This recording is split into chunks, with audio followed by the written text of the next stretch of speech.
Message देना चाहूँगा कि फ्री, फेयर, ट्रांसपेरेंट और पीसफुल इलेक्शन कंडक्ट कराने में अपना किरदार अदा करें और पोलिंग डे पर इलेक्शन कमीशन ऑफ पाकिस्तान के ज़ाब्ता अखलाक पर मुकम्मल पासदारी करें और उनकी तरफ से कोई भी ऐसी बात या कोई भी ऐसी चीज़ नहीं होनी चाहिए जिससे हमारे स्मूथ कंडक्ट में रिकॉर्ड पैदा हो। और मैं वाजे कर दूँ इन तमाम पॉलिटिकल पार्टीज़ को, इन कंटेस्टेड कैंडिडेट को कि अगर किसी ने भी कोई ऐसा प्रोसेस किया, कोई ऐसी बात की जिससे हमारे इस हिस्से में रिकॉर्ड पैदा हुई तो एक्शन बिल्कुल होगा।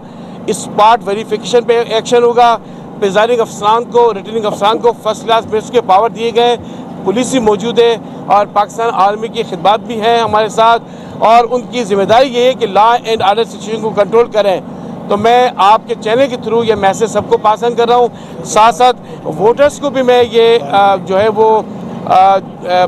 एडवाइस करता हूँ, उनसे रिक्वेस्ट करता हूँ, अपील करता हूँ कि देखें हमने मुकम्मल इंतजाम किए हुए यहाँ पे इलेक्शन प्रोसेस बहुत अच्छा जाएगा और पोलिंग स्टेशन पर एक अच्छा माहौल होगा तो वो अपने वोट कास्ट करने के अपने घरों से निकलें और आके अपने जमहूरी हक को अपनी मर्जी के मुताबिक अपना किरदार अदा करें। इलेक्शन कमीशन ऑफ पाकिस्तान की मुकम्मल कोशिश है और अब तक जो स्टेप्स ली गए, कल काफ़ी बात हुई इस पर।